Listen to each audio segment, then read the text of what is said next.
that we have each and every day in our life, how do we, stay focused on the task at hand and work powerfully?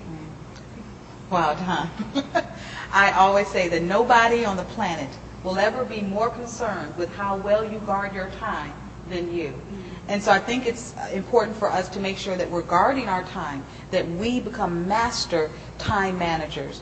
And some of the things that I used to do when I worked inside of a corporate setting, and some of them I've even taken into my own business now that I have my own company, I would put a sign on my door that said, "It's a pleasure to serve you." I'd have a motivational quote at the bottom, but it would have my schedule. And it would say from 9 till 10, desk time, open time, come in and see me if you want. And from 10 till 11:30, I'm in a meeting. Maybe from 1 to 2, maybe I'm in the office, but it'll say working on project XYZ. And I would have people walk up to my cubicle or my office, and they'll see that, they'll look at my sign and see, oh, she's in there, but she's working on something. All I wanted to talk about was who got kicked off Survivor, so I guess I'll come back tomorrow. And so because what they had to share wasn't necessarily critical or important, then they could see I helped them help me manage my time effectively. The other thing that I would do, and I love this technique, and I have to warn you, when my colleagues first started to hear me do this, they were taken back just a little bit. But one of the things that I did was, if Sunny came to me and said, well, I have to use another example because Sunny was very persistent and Sunny came and talked to me, whatever she wanted to do. But when someone would come and talk to me, they would say, "Hi, Lethia, how are you today?" I would say, "I'm great. I have about 15 minutes before I have to head off to a meeting. How can I help you?" "Hi, Lethia, how are you doing?" "I'm wonderful today. I have about 20 minutes before I need to start working on a report. How can I help you?" I'm open and inviting and telling them that I want to help them, but I only have 20 minutes.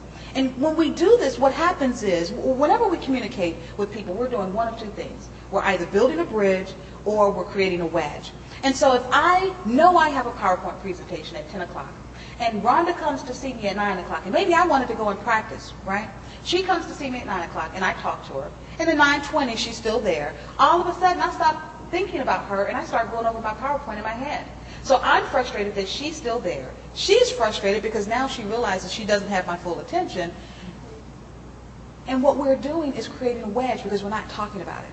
But if I told Rhonda when she first came to see me at 9, I have about 5 minutes before I need to head off to prepare for a meeting, and she just starts talking, at 3.5 minutes I say, "Rhonda, I want to make sure that I address any concerns that you have or anything that you wanted to talk to me about. Would you like to schedule another meeting, or will we still have enough time within the last few minutes to cover this?" So my colleagues initially, they were thinking, wow, what's wrong with you? I mean, why are you telling me how much time you have? But here's what I learned in surveying my staff. They would rather know that they could have 15 minutes of my undivided attention rather than have 40 minutes of me typing on the computer. "Huh, yeah, how are you doing? Yeah, okay, yeah. What did you say?" So they'd rather have a shorter amount of time of my undivided attention than a lot of unfocused attention and time. So what you're describing, Lethia, is a process of applying these principles into your work environment. That not only is it a process for you, but those that you're working with also had some adjustments to make in terms of adjusting to the changes that you were making. Right. And you bring up an interesting point. And I don't know how many of you watch Dr. Phil. I'm not a huge Dr. Phil fan, but the man has some interesting things that he says. And one of the things that he says is, we cannot change other people. That's not necessarily our responsibility. We may not be able to change the people around us.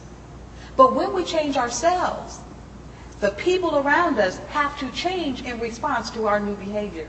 So you can affect change, even though you can't make someone change.